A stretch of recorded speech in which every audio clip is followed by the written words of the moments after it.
Establecido como el eje del ciclo semanal, el séptimo día permaneció por miles de años como el sello del poder y la autoridad del Creador. Mientras Cristo vivió en la tierra, hubo acaloradas discusiones sobre cómo observar apropiadamente el sábado. En la parte 3 de Un santuario en el tiempo, Frank González y los especialistas a nivel internacional relataron la lucha por reemplazar el sábado del séptimo día con el domingo como el día del culto cristiano. El relato está entretejido con la historia de la Europa medieval, la cual continúa moldeando las costumbres de muchos cristianos. Y ahora, aquí está la parte cuarta de Un santuario en el tiempo.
Soy Iván Kurizin.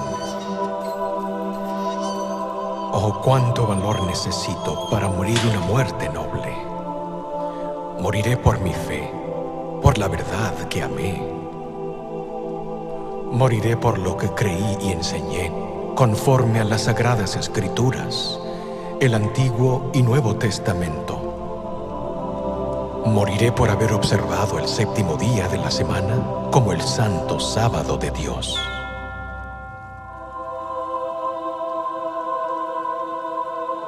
¿Cómo llegué a esta situación, a esta muerte de hoguera?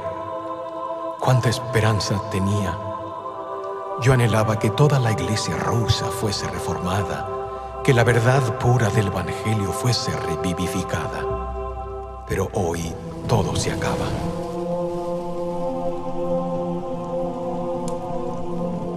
Ahí está Iván III. No podía perderse esto. Antes era nuestro amigo. ¿Qué estará pensando hoy? Allí veo a Elena y a Dimitri, los subotniks, o guardadores del sábado como yo, la propia nuera del zar y su nieto. ¿Qué será de ellos? ¿Los quemarán también?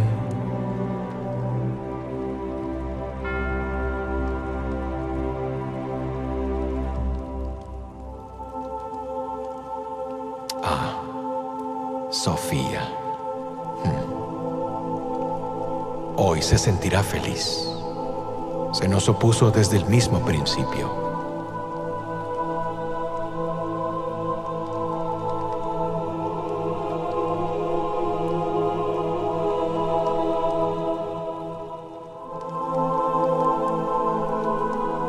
Gennady, el arzobispo de Novgorod, nada le hubiera detenido. Esto es lo que siempre quiso ver, la hoguera. Dice que nos hemos desviado de Cristo y que nos hemos convertido en judíos.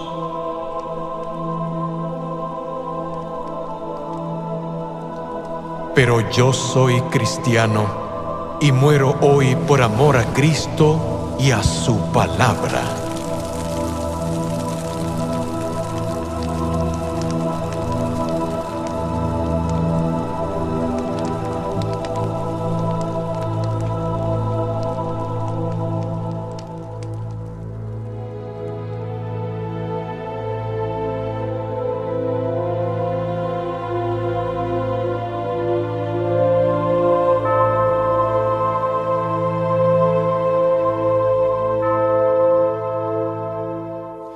Esas horribles hogueras ardieron en Moscú hace 500 años. Marcaron el fin de la Reforma rusa del siglo XV. Una reforma caracterizada por su énfasis en la observancia del sábado, el reposo séptimo día. Hola, le habla Fran González para darle la bienvenida a la cuarta parte de Un santuario en el tiempo. El hombre en la jaula, Iván Kurizin, era un prominente teólogo ruso y un líder de la sublevación religiosa que los historiadores llaman el movimiento Novgorod-Moscú. El zar, Iván el Grande, halló este movimiento ya bien establecido en Novgorod cuando se apoderó de la ciudad en torno a 1480. El movimiento pudo haber tenido sus raíces espirituales en las enseñanzas de los Strigolniks, reformadores del siglo anterior, que guardaban el sábado. Iván descubrió que dos sacerdotes rusos ortodoxos se hallaban en el centro del movimiento en Novgorod. Los llevó a Moscú. El doctor Oleg Shigankov explica. La razón por que Iván los llevó a esos dos sacerdotes, Denis y Aletsky de Novgorod, a Moscú, fue porque él mismo simpatizaba con los dos puntos de vista de los reformadores. Ahí los instaló como sacerdotes de las dos catedrales más importantes de Moscú, la de Arkhangelsk y la de Armenia. Esas catedrales todavía son las más importantes de Rusia. Pero el zar no era el único partidario de la reforma. El movimiento Novgorod-Moscú alcanzó a los más altos niveles del gobierno, que incluía gente del círculo íntimo del zar. Toda la historia parece una novela gótica. Por una parte está Elena Stefanovna, la nuera enviudada del zar, una subotnik, esto es, guardadora del sábado. Ella es parte de este movimiento que trata de alejar a los cristianos rusos de las tradiciones religiosas establecidas y llevarlos de nuevo a la Biblia. Por otra parte está Sofía, la segunda esposa del zar, princesa griega por nacimiento. Creció en Italia, bajo la influencia de los dirigentes católicos, quienes esperaban que su matrimonio con el zar acercara a los rusos a la Iglesia de Roma. Pero Sofía acabó adoptando la religión rusa ortodoxa. Así el zar Iván se vio atrapado entre estas dos mujeres, ambas con gran influencia sobre él y su corte, pero las dos en lados opuestos en la controversia religiosa. Pero la trama se complica más. Al hijo de Elena, Dmitri, el nieto de Iván, le toca ser el próximo zar. Es el heredero legítimo, según las reglas de la sucesión. De hecho, Iván declara oficialmente a Dmitri como su heredero. Y Dmitri, igual que su madre, apoya a los reformadores que guardan el sábado. Luego Sofía, la segunda esposa del zar, le dio un hijo llamado Vasily. Ella quiere que su hijo le suceda a Iván. Es una mujer de férrea voluntad y está dispuesta a todo con tal de lograr su propósito. El aliado más poderoso de Sofía es Gennady, el arzobispo ortodoxo de Novgorod. Gennady es un celoso y fanático enemigo de los reformadores que guardan el sábado. Él aplica medidas extremas. Escuchen esto. En algunas cartas que escribió el zar de Rusia, Gennady expresaba admiración por los métodos de la Inquisición española e insistía en que la Iglesia Ortodoxa y el Estado aplicaran esos métodos contra el movimiento de los subotniks rusos. los dirigentes rusos ortodoxos llevaron a cabo el Concilio de Moscú y condenaron a los reformadores como herejes. La sentencia del concilio detalla los cargos. Algunos de ustedes blasfemaron contra muchas imágenes sagradas. Otros de ustedes cortaron las sagradas imágenes y las quemaron. Y todos ustedes han honrado el sábado más que el día de la resurrección de Cristo. Ahora, desde luego, el día de resurrección es el domingo, el primer día de la semana. El concilio acusó a esos reformadores de honrar el séptimo día, sábado, más que el primer día, domingo. Eso unificó más el movimiento. El concilio de Moscú marcó el fin para el movimiento de Novgorod-Moscú, el cual acabó en las llamas de la Plaza Roja. A Elena Stefanovna y a su hijo Dmitri se les retiró la protección. No se sabe cuál fue su suerte. El zar Iván III murió y el hijo de Sofía, llamado Vasili, reinó en lugar de él, tal como su madre quería.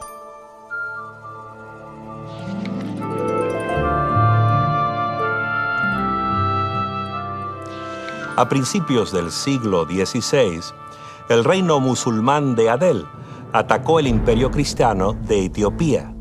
Se trataba de la Yihad, una guerra santa musulmana, apoyada por los poderosos turcos otomanos. Dominó vastas regiones del país, aplastando a las fuerzas etíopes. Desesperado, el emperador pidió ayuda a Portugal. Pasaron largos y difíciles años y finalmente en 1541 llegaron tropas portuguesas a la costa de la actual Eritrea. Cristóvão da Gama, hijo del famoso navegante Vasco da Gama, iba al mando de una banda de 400 mosqueteros. Su misión era rescatar la Etiopía cristiana. Fue un esfuerzo costoso. En la primera batalla, los portugueses sufrieron grandes pérdidas. El mismo da Gama fue capturado y decapitado por el comandante musulmán. Por fortuna, con la ayuda de la fuerza portuguesa sobreviviente, el emperador Claudio rechazó a los invasores en 1543, acabando con la amenaza musulmana. Pero pocos años más tarde, surgió una nueva amenaza para el cristianismo etíope, cuando los misioneros jesuitas llegaron tras las tropas portuguesas. Arrostrando privaciones, tortura y muerte en el continente africano, esos jesuitas se dedicaron a llevar a la iglesia etíope al redil católico romano. Pero había grandes diferencias entre la iglesia ortodoxa etíope y la iglesia católica romana. Entre ellas, una de las mayores era que los etíopes observaban el reposo del séptimo día, una práctica que databa de por lo menos 1000 años antes. Aún así, los misioneros jesuitas persistieron. Por fin, el emperador Sucenios abrazó la religión católica y profesó su adhesión al Papa. En 1622, proclamó el catolicismo como la religión oficial de su imperio. Alfonso Méndez, un sacerdote jesuita, llegó al África como el nuevo patriarca de la iglesia etíope. Estaba ansioso de borrar las tradiciones de la iglesia etíope, especialmente el descanso del sábado. Urgido por Méndez, el emperador Sucenios, mediante una proclamación, exigió que su pueblo trabajara en sábado, profanando así el día santo. Resultó ser un grave error. Los clérigos y laicos, todos se volvieron en contra de él. No aceptaron su proclamación. Únicamente los nobles, el rey y sus cortesanos de palacio eran los únicos que guardaban la fe romana. Por todo el territorio se levantó una violenta ola de protestas. La gente se rebeló. Rehusaron abandonar su religión tradicional. Sucenios vio que sus buenas intenciones provocaron una amarga guerra civil. Hubo miles de bajas. Pero desde el caos y el derramamiento de sangre, se oyó la voz de la razón. Fasílidas, uno de los hijos de Suseños, habló a su padre diciendo: «Mira cuánta gente has matado. ¿A cuántos más vas a matar todavía? No son paganos ni son musulmanes. Es nuestra gente. Algunos de ellos son sus propios parientes». Y así convenció a su padre del error que cometía. Finalmente, Suseños promulgó otro edicto diciendo: «Cuando acepte la fe romana, creí que eso era bueno para el pueblo. Pero ahora, hasta los campesinos ignorantes eligen morir por preservar su tradición antes que aceptar la nueva fe. Por lo tanto, abdicaré y entregaré mi reino a mi hijo Fasílides. De ahora en adelante, dijo, ustedes son libres de adorar como quieran. En sus iglesias, en sus comunidades, están libres». Aún hoy, la observancia del sábado junto con el domingo es común en Etiopía, la nación con la historia más larga en el mundo de observancia cristiana del sábado.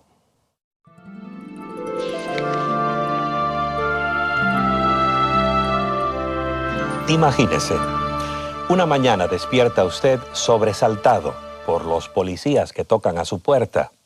Le ponen esposas, lo meten a un carro policial y lo llevan a la cárcel sin decirle por qué.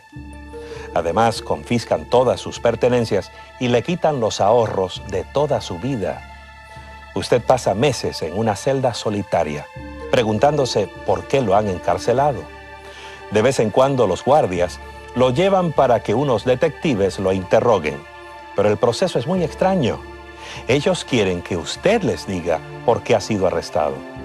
Le dicen que hay 7 u 8 testigos en contra suya, pero no dicen quiénes son.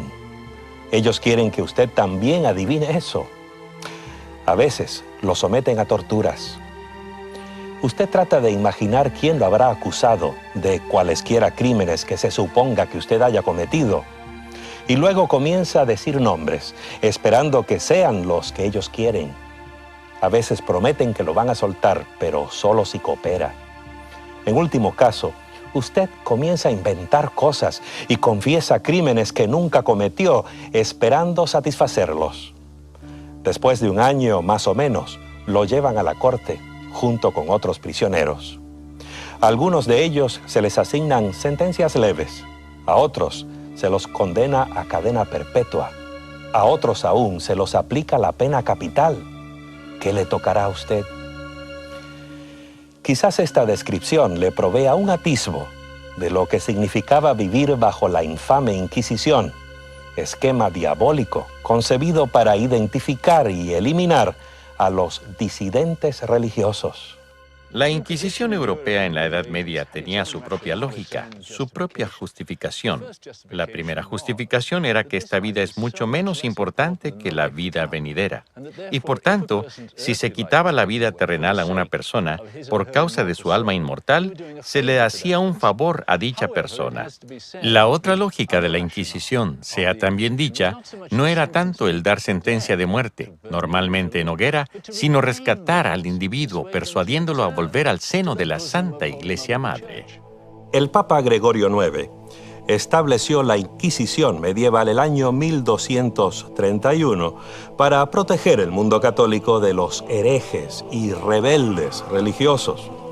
La Inquisición era una operación muy bien organizada y combinaba los poderes de la Iglesia y del Estado. Era un arma letal, en fin, daba resultado.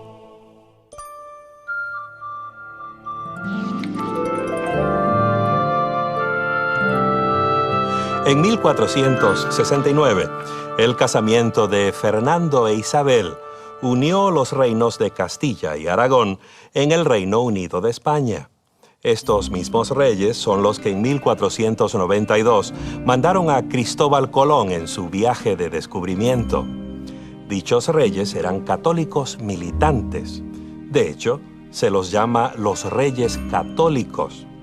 Pero tenían que reconocer que su España no era tan católica como ellos querían que fuese.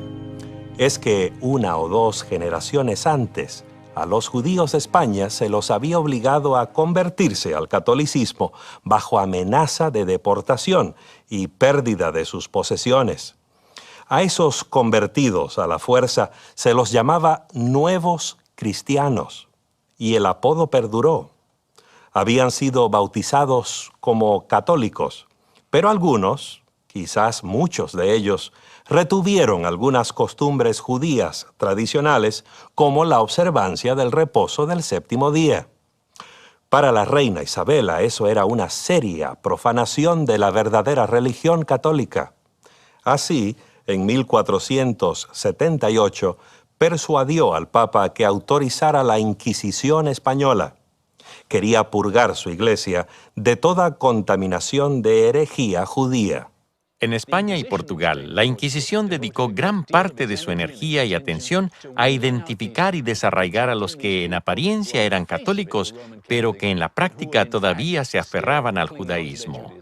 Algunos de los nuevos cristianos seguían la costumbre judía de encender una vela especial antes de la puesta del sol el viernes, momento en que, según el Antiguo Testamento, comenzaba el sábado.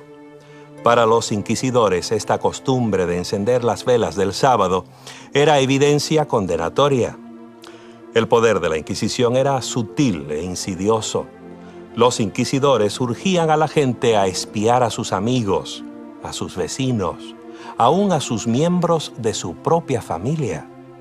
Usaban amenazas y torturas para obligar a la gente a proveer las evidencias que necesitaban.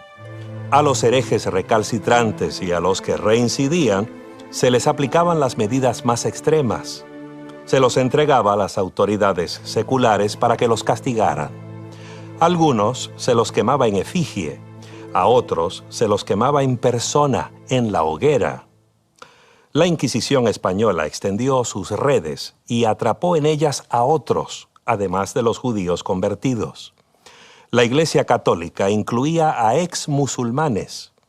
Los inquisidores sospechaban que esos creyentes practicaban secretamente el islamismo. Y desde luego, había que proteger a España de la controversia religiosa que comenzaba a azotar el resto de Europa. De esto también se ocupó la Inquisición. Soy Constantino. Oh Dios, ¿me puedes oír? ¿No hay crueles paganos, caníbales sanguinarios peores que las bestias destructoras, a quienes puedes entregarme, a fin de escapar de estos bárbaros inhumanos que me mantienen en este foso? ¿Por qué estoy aquí? ¿Por causa de la verdad? ¿Por causa del sábado? He guardado tu palabra. La he enseñado fielmente. ¿He de morir aquí, en este foso? El doctor Constantino Ponce de la Fuente era un predicador muy popular y escritor talentoso. Viajó por casi toda Europa como capellán de la corte imperial. Sus compañeros lo tenían en tal estima que fue elegido canónigo magisterial de la Gran Catedral de Sevilla, una enorme estructura gótica considerada hoy como la catedral más grande del mundo. Cuando Constantino predicaba, grandes multitudes se juntaban para escuchar sus sermones. Pero el doctor Constantino era un reformador, papel muy peligroso para desempeñarlo en Sevilla, el corazón mismo de la Inquisición española. Fue aquí donde Constantino y algunos de sus colegas adoptaron ciertas creencias no católicas. Mientras desempeñaba el cargo más alto en la Gran Catedral, él y sus amigos formaron la Iglesia Cristiana Secreta. Constantino creía que los cristianos debieran obedecer los 10 mandamientos y que esa obediencia era posible cuando la gracia de Dios obraba en la vida del cristiano. Según su opinión, obedecer el decálogo incluía el reposo del 7º día.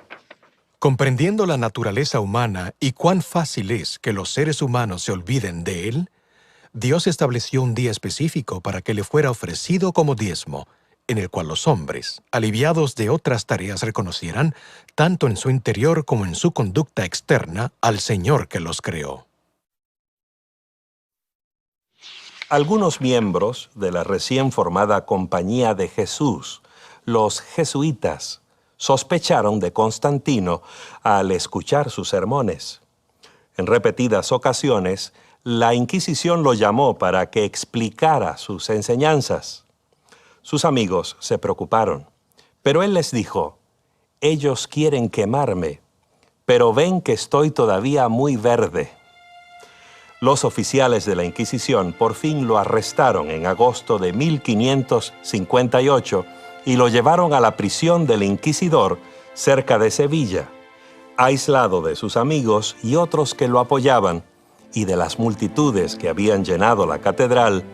Constantino Ponce de la Fuente pasó sus últimos días sufriendo en una deplorable trampa mortal.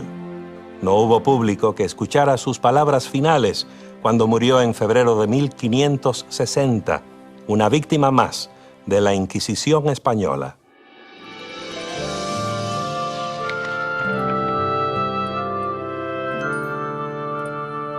Como España, la nación vecina Portugal también necesitaba una solución para el problema de los nuevos cristianos. En ese país la Inquisición comenzó en 1536 y no terminó sino hasta bien entrado el siglo XIX.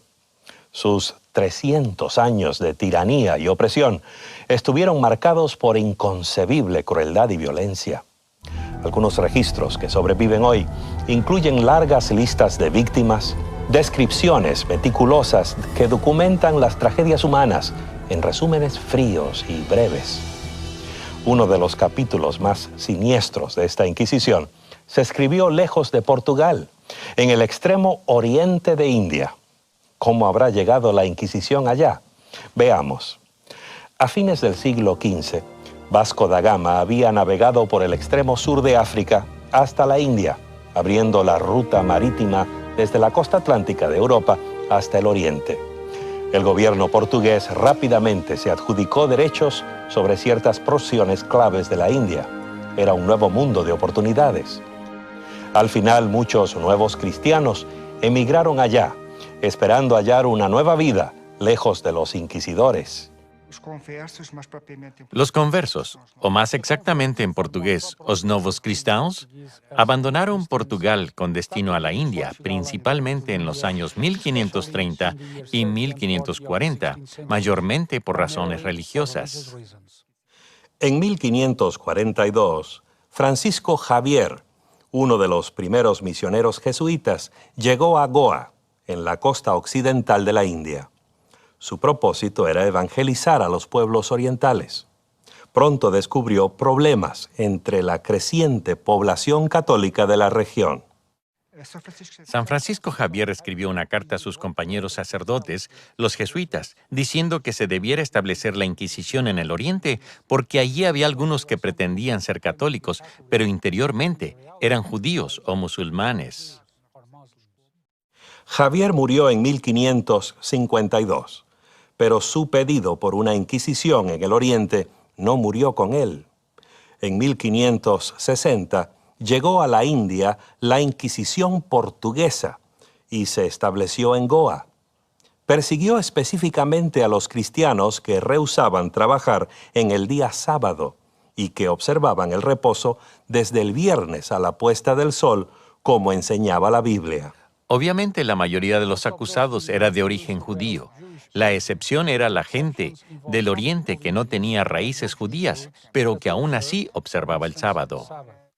Puede ser que esos guardadores del sábado, que no procedían del judaísmo, sean una evidencia de que había cristianos hindúes que habían observado el sábado durante siglos, cuyas costumbres sabáticas se remontaban a las primeras iglesias cristianas establecidas en la India.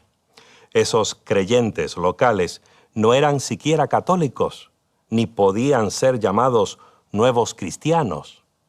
Pero ese hecho no los protegió del largo alcance de la Inquisición de Goa.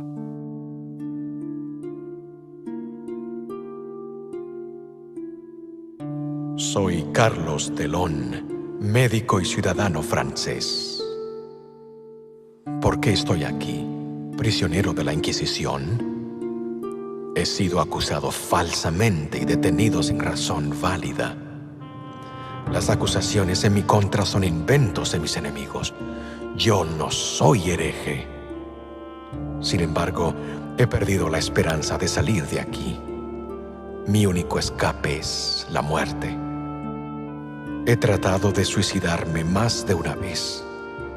Quieren que confiese, pero ¿confesar qué? He confesado una y otra vez, pero quieren más. Por lo menos, no soy uno de los cristianos nuevos, a quienes ellos realmente persiguen. Y yo, en realidad, no soy afortunado. Estoy aquí, atrapado aquí, como ellos, y mi fin es tan incierto como el suyo. Sabemos detalles del caso de Carlos de Jon, porque más tarde él lo detalló por escrito.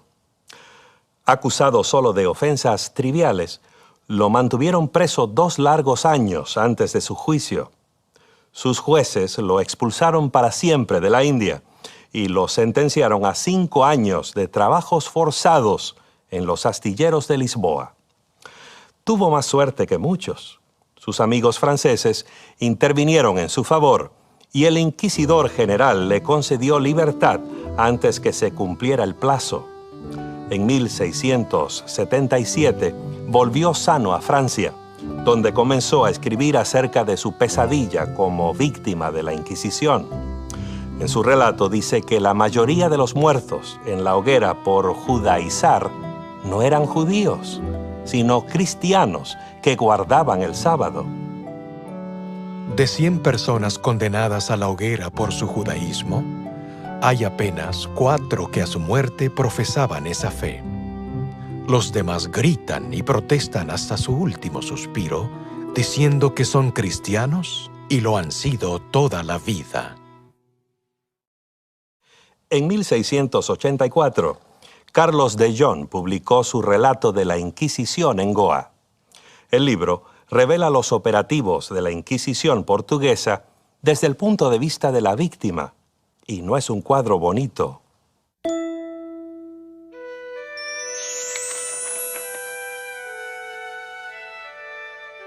Cuando Martín Lutero clavó sus 95 tesis en la puerta de la Catedral de Wittenberg, no tenía la intención de volver el mundo cristiano al revés.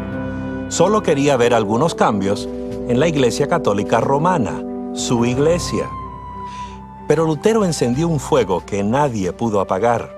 Lo conocemos como la Reforma Protestante, que enfatizaba un nuevo grado de confianza en las Sagradas Escrituras. Lutero consideraba que la palabra de Dios era el mayor tesoro recibido por la humanidad.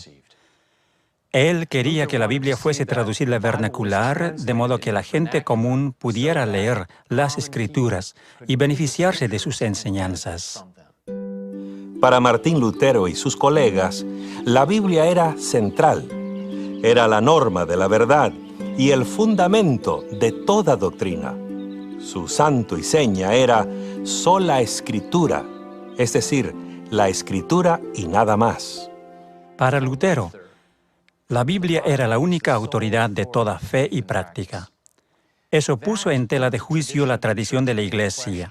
Expresándolo de otra manera, la Biblia es la única regla exacta con la cual se debe medir la tradición. La Reforma Protestante fue un movimiento de protesta contra la institución católica y sus enseñanzas. El resultado fue la proliferación de iglesias y denominaciones que vemos hoy. Los resultados podrían haber sido distintos si la Iglesia Católica hubiera convocado un concilio para considerar los temas expuestos por los reformadores. Pero los primeros pedidos en pro de un concilio cayeron en oídos sordos. El doctor John O'Malley, historiador jesuita, nos dice por qué. Clemente VII fue papa desde 1523 hasta 1534 y no quería convocar un concilio porque temía que éste lo depusiera. Quizás era un temor irracional de su parte, sin embargo eran temores íntimos que le pesaban en la mente. El Papa no era el único que no quería un concilio. El rey de Francia también se opuso por razones estrictamente políticas, y el rey de Inglaterra se declaró también en contra. La presión en demanda de un concilio aumentó hasta que finalmente, en 1545, los dirigentes católicos viajaron a la ciudad de Trento, ubicada en el norte de Italia, al pie de los Alpes. Durante los siguientes 18 años, el Concilio de Trento deliberó sobre los temas más críticos que la Iglesia Católica afrontara hasta entonces. El primer punto que el concilio debió resolver era lo que se puede llamar el problema de la autoridad, esto es, la Biblia versus las tradiciones. Gaspar de Fosso, arzobispo de Reggio Calabria, afirmó la posición establecida de la Iglesia al denunciar a los protestantes que rechazaban la supremacía católica. Los herejes de esta época están tratando de derribar la autoridad de la Iglesia. Pretenden hacer de las Sagradas Escrituras el fundamento de su fe. Pero es la Iglesia, después de todo, la que tiene autoridad sobre las Escrituras. Es la Iglesia la que nos señala las Escrituras y declara su origen divino, y nos las explica fielmente cuando son difíciles de entender. El Concilio de Trento declaró que la autoridad de la Iglesia descansa sobre dos columnas, no solo en las Escrituras, sino en las Escrituras y en lo que el Concilio llamó tradición. Es la autoridad descendida, la fe provista por los apóstoles, el pilar que está a la par de las Escrituras para sustentar la autoridad magisterial de la Iglesia Católica. El decreto de Trento, en este punto de la autoridad, comienza diciendo que la fe de la Iglesia y la práctica de la Iglesia se basan en la enseñanza y predicación de Cristo y los apóstoles. Y esto ha llegado a nosotros en dos formas: la tradición escrita, como es el caso de las Sagradas Escrituras, y las tradiciones orales que se remontan a la época de los apóstoles. El punto de vista católico era que Cristo mismo estableció la estructura de la Iglesia centrado en los obispos. De modo que cuando los obispos afrontaban una disputa acerca de la interpretación de las Escrituras, no podían simplemente decidir cómo les pareciera, sino que debían tomar en cuenta las decisiones de los obispos y concilios que se habían acumulado a través de los siglos. Esa era la tradición, el lente a través del cual los obispos interpretaban las Escrituras. Esta es una posición fundamental que todavía separa la Iglesia de Roma y la mayor parte del mundo protestante. Al confirmar la autoridad de la tradición oral, los obispos del concilio validaron muchas doctrinas y costumbres que no eran bíblicas. En ese decreto del concilio no se mencionó ninguna. Pero por las discusiones vertidas sabemos que las tradiciones que les inquietaban a los obispos eran, por ejemplo, el bautismo de los recién nacidos. ¿Dónde se halla eso en la Biblia? Pero era una práctica establecida en la cristiandad. El credo de que Cristo descendió al infierno. No hay nada claro donde se halla eso en el Nuevo Testamento. ¿Y eso de observar domingo? No se encuentra en el Nuevo Testamento. ¿Y qué del credo del apóstol? Ahora sabemos que no vino desde el tiempo de los apóstoles, aunque los del Concilio de Trento creían que sí. Esos son algunos ejemplos de la tradición que les preocupaban a los del concilio y sentían que no podían optar por basarse únicamente en la Biblia. ¿Cómo entonces pudo haberse cambiado el día de adoración del sábado al domingo? Para los obispos católicos en el Concilio de Trento, la respuesta estaba clara. El sábado, el día más glorioso de la ley, ha sido cambiado por el día del Señor. Esto no ha sido hecho por mandato de Cristo, sino por la autoridad de la Iglesia.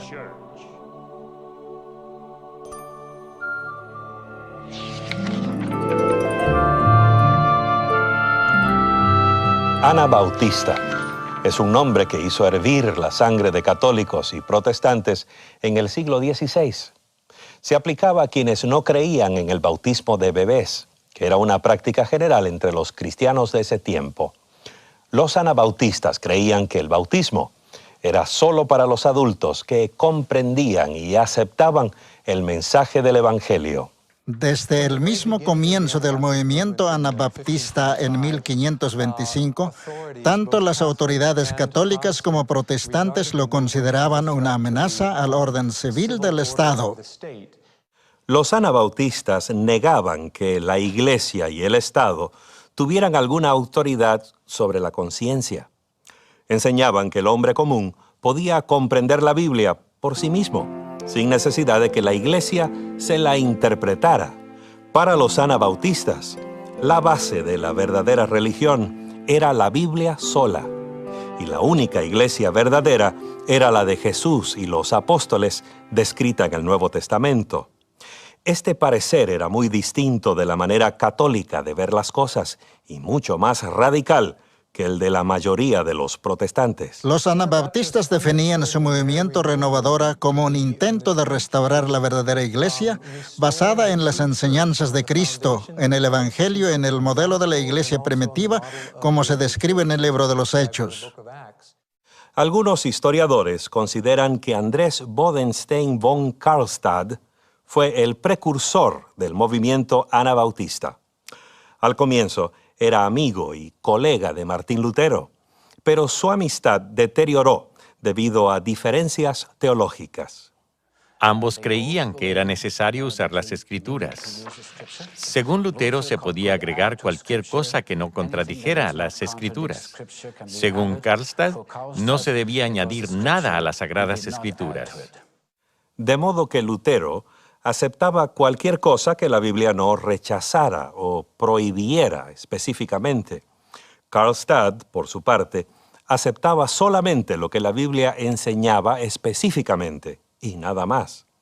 El estudio de la Biblia lo llevó a Karlstadt a aceptar el sábado bíblico y su significado espiritual. Esto es lo que dijo. Guardar el sábado tiene doble objetivo. En obediencia a Dios debemos descansar en paz y orar a Dios en procura de la santidad y esperar recibirla. Este reposo se efectúa cuando el hombre reconoce que la fuente de toda santidad es Cristo y que debemos ser santos como Dios es santo. Cuando habla del sábado, tiene en mente una especie de reposo interno en contraoposición u oposición al reposo externo. Está más interesado en el sábado interno, que significa el descanso de Dios internamente. Podría llamarse una santificación interior. Eso es su mayor interés. El reposo externo debiera ayudar a que se logre ese reposo interno. A diferencia de Karlstadt, Lutero y otros reformadores generalmente concordaban en que el sábado de la Biblia no tenía importancia para los cristianos. En cambio, promovían el domingo, no como reposo, sino como celebración de la resurrección de Cristo. Karlstadt creía que la observancia del domingo era un invento puramente humano. No estaba solo. Dos predicadores anabautistas, Osvaldo Gleit y Andrés Fischer, adoptaron una posición similar. Cuando leyeron la Biblia del principio al fin, no vieron ningún precedente, ninguna autoridad para que este cambio sucediera de la adoración en el día sábado a la adoración en el día domingo. Fue en Silesia, suroeste de Polonia, que Gleit y Fischer comenzaron a predicar y enseñar acerca del sábado del séptimo día. Era una región con muchos anabautistas, y ambos tuvieron mucho éxito, estableciendo grupos de guardadores de sábado. Sus argumentos, lógicos y claros, eran muy convincentes, tales como: los 10 mandamientos son la base de la ley moral. Por tanto, el sábado del cuarto mandamiento es parte de la ley moral que los cristianos deben obedecer. No son 8, ni 9 mandamientos, decían, sino 10. No podemos decir que hay que obedecer a algunos de ellos e ignorar otros. También aseveraban que el mismo Jesús guardó el sábado. Los apóstoles y los padres de la Iglesia enseñaron la observancia del sábado del séptimo día. Fueron el Papa Víctor y el emperador Constantino quienes introdujeron a la Iglesia el culto en domingo. Por otra parte, el mismo Dios estableció el culto en sábado. Debemos guardar el sábado, decían ellos, por amor a Dios. Ni Glyde ni Fisher morirían de muerte natural. Glyde terminó arrestado, llevado a Viena, encarcelado, torturado y por fin ahogado en el Danubio, un destino típico para un anabautista. La historia de Fisher es un poco distinta. En 1529, Andrés Fisher y su esposa estuvieron en Eslovaquia predicando entre los mineros, por lo que fueron arrestados y llevados al castillo de Chichua, donde, habiendo sido arrestados en mayo, se los mantuvo en una mazmorra hasta agosto, cuando se le hizo algún tipo de juicio. Ambos fueron condenados a muerte, la esposa a ser ahogada y Andrés Fisher a ser ahorcado. Entonces sacaron a la esposa de la cárcel y la ahogaron. En la ejecución de Andrés Fisher sucedió algo extraño. Lo colgaron de la torre del castillo. Al parecer quedó colgado de la cuerda durante horas, pero no murió. Quizá la cuerda se rompió o sus amigos la cortaron. El registro de lo sucedido no está claro. Lo que sí está claro es que Andrés Fisher sobrevivió. Después de escapar misteriosamente o milagrosamente de la ejecución, Fisher trabajó otros 10 años como pastor itinerante. Estuvo en Moravia, en Bohemia y en Eslovaquia, y parece haber viajado haciendo un circuito durante los siguientes 10 años.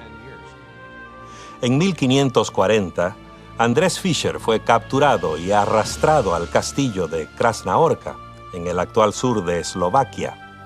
Esta vez no hubo juicio, ni escape, ni sobreviviente.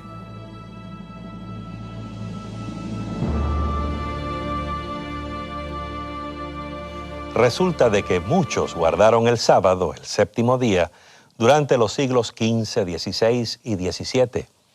Ya hemos mencionado Rusia, Etiopía, España, India, Silesia, pero los ejemplos más notorios se encuentran en Inglaterra. Allí el rey Enrique VIII extrajo de la Iglesia Católica todo el sistema eclesiástico. Tomó las catedrales, los monasterios, los conventos y la jerarquía eclesiástica, sacerdotes y obispos de todos los niveles. Con ellos, creó su propia versión de una iglesia protestante nacional, la Iglesia de Inglaterra.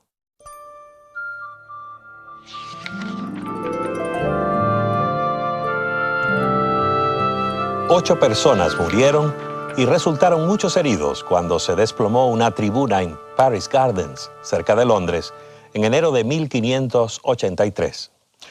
Era un domingo de tarde y una multitud se había congregado para presenciar un espectáculo de tortura a un oso.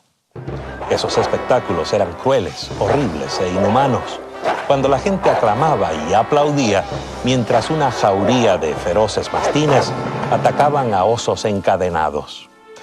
En la Inglaterra del siglo XVI, ese tipo de diversiones era popular y la misma reina Isabel era aficionada. ¿Sería la tragedia de Paris Garden una señal de la ira de Dios contra una sociedad que profanaba el día de reposo? Eso era lo que pensaban los predicadores puritanos. Los puritanos de la Iglesia de Inglaterra eran los que deseaban eliminar de la Iglesia las prácticas y creencias que eran inconsistentes con las Escrituras. La Biblia en inglés ya estaba disponible a la gente y era fácil cerciorarse que existían discrepancias. Decían, ¿por qué estamos haciendo esto si la Biblia dice que hagamos lo otro? Se llamaban puritanos porque querían purificar la Iglesia. La Iglesia de Inglaterra, la Iglesia anglicana, era muy parecida a la Iglesia católica. Había algo de la teología de reforma, pero sobrevivía mucho de la forma y sustancia católicas. Para los puritanos, no había habido suficiente reforma en Inglaterra. Así estallaban los puritanos contra los quebrantadores del día de reposo, esos jugadores y amantes del teatro. Debe haber sido una ardua batalla contra William Shakespeare y el estreno de sus famosas obras teatrales. La Iglesia de Inglaterra y la monarquía se opusieron a la idea puritana de observar estrictamente el sábado. En 1618, el rey Jacobo I, el mismo de la Biblia del rey Jacobo, publicó el libro de deportes y ordenó que los predicadores lo leyeran desde los púlpitos. Muchos pastores puritanos rehusaron. Se sintieron muy molestos porque el libro del rey apoyaba los deportes seculares en el día del Señor. Notemos un punto interesante. En realidad, este clamor puritano por una reforma del día de reposo no tenía nada que ver con el sábado. Era más bien acerca de la observancia más estricta del domingo. Sin embargo, hubo algunos que abogaban por una verdadera reforma sabática, el retorno al sábado de la Biblia. Ellos son conocidos como los hombres del séptimo día. El movimiento del sábado en Inglaterra fue mayormente un resultado espontáneo del estudio de las Sagradas Escrituras y de la creciente convicción de la observancia obligatoria del cuarto mandamiento, el cual requiere la santificación del séptimo día en vez del primer día. Uno de los primeros héroes entre los hombres del séptimo día fue una mujer, Dorotea Traske. Su esposo, Juan Traske, era un celoso puritano que fue arrestado en 1617 por exhortar al pueblo a santificar el séptimo día. Se retractó de sus opiniones sobre el sábado para evitar la prisión perpetua. Pero Dorotea tenía más fibra. Fue encarcelada por sus creencias relativas al sábado y permaneció prisionera hasta el día de su muerte.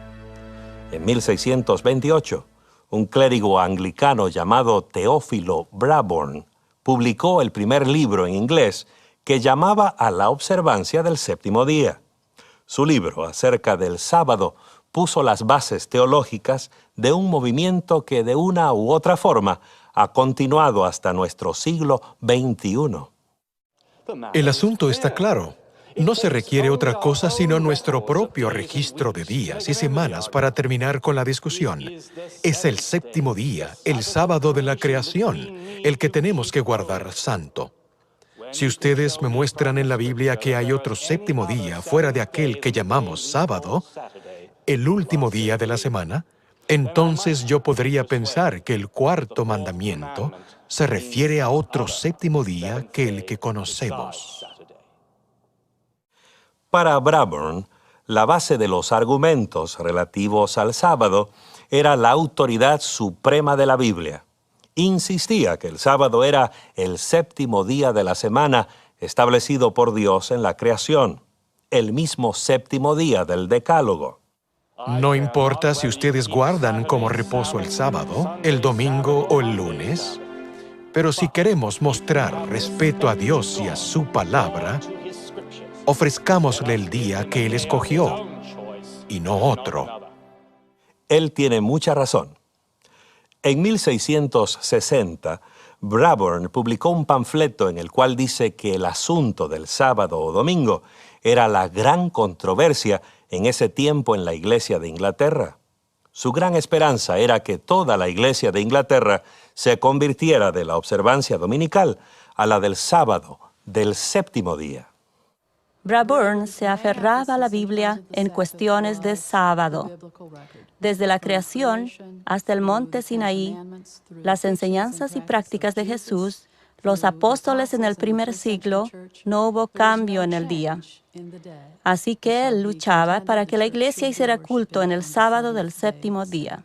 La teología del sábado que adoptó Brabourne era cristocéntrica.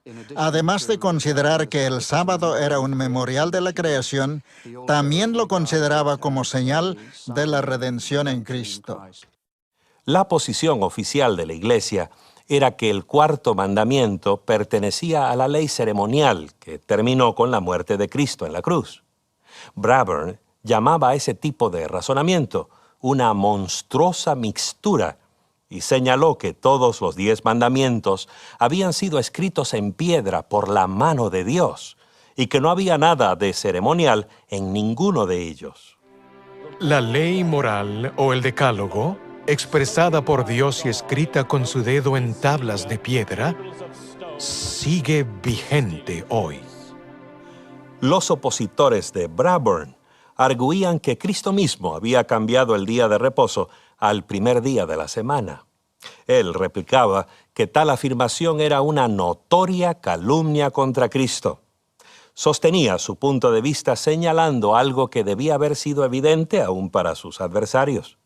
Es decir, que la Biblia no contiene ningún registro de que Cristo haya dicho siquiera una palabra acerca de alterar el sábado. Bradburn afirmaba que la observancia del domingo era un error cometido por la Iglesia de Roma, arraigado en la tradición y no en las Escrituras. Otros hombres del séptimo día estaban de acuerdo con él.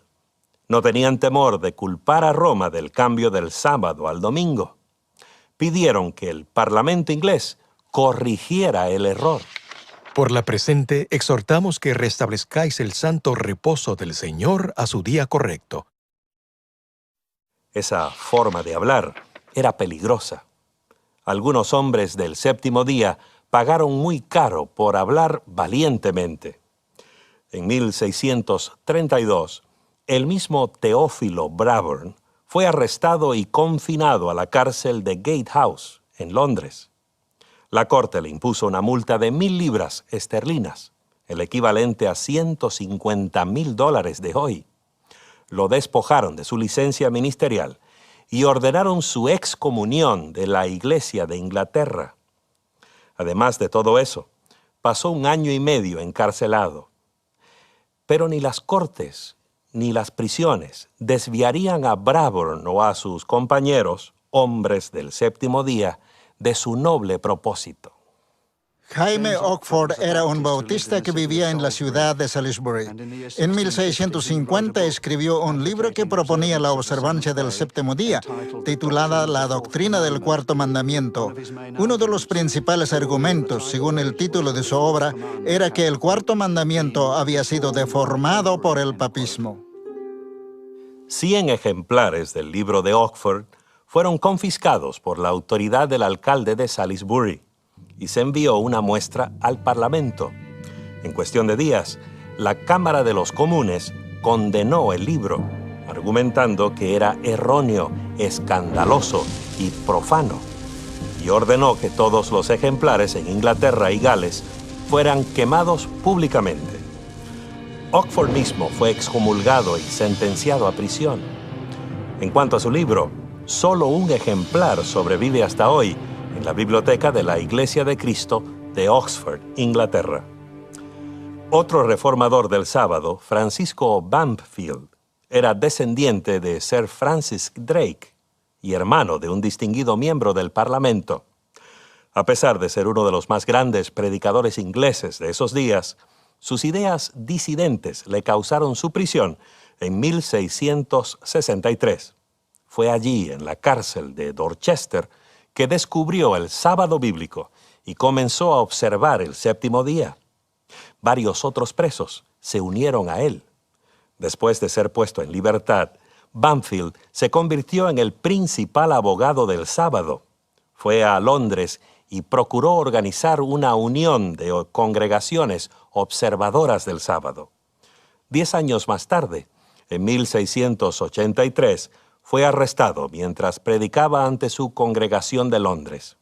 1 año más tarde, murió en su celda. A pesar de las dificultades y persecuciones, el movimiento del séptimo día floreció en la Inglaterra del siglo XVII. En diversas regiones del país, numerosas congregaciones se reunían para adorar en sábado. En Woodham, Mortimer, vivía uno de los hombres del séptimo día más prominentes e influyentes. Médico de 3 reyes y reinas de Inglaterra, Peter Chamberlain era un médico famoso y por mucho tiempo observador del sábado. Aquí vemos su lápida. En cuanto a su religión, fue un cristiano que guardaba los mandamientos de Dios y la fe de Jesús. Fue bautizado por el año 1648 y guardó el sábado por más de 32 años. Chamberlain era un hombre enérgico y ambicioso, que no temía hablar con franqueza. En 1682 dirigió una carta abierta al Lord Canciller Supremo, llamando al Papa el 3 veces coronado cuerno pequeño, que cambia los tiempos y la ley, haciendo referencia a una interesante profecía del libro de Daniel del Antiguo Testamento. Y hablará palabras contra el Altísimo. A los santos del Altísimo quebrantará, pensará en mudar los tiempos y la ley. Daniel 7:25. Peter Chamberlain, junto con otros hombres del séptimo día, creía que esta profecía predijo el ataque contra el sábado bíblico por el pontífice romano. ¿Tendrían razón Chamberlain y los demás? Algunos críticos piensan que sus ideas eran imaginaciones de disconformistas furiosos. Por más radical que haya sido su punto de vista, los hombres del séptimo día de la Inglaterra de los siglos XVII y XVIII comenzaron algo que perdura hasta hoy. Los bautistas del séptimo día, sus descendientes espirituales inmediatos, llevaron su doctrina del sábado a través de los siglos y por el Atlántico hasta el Nuevo Mundo. Relataremos su historia cuando volvamos con la quinta parte, el capítulo final de esta producción, Un santuario en el tiempo.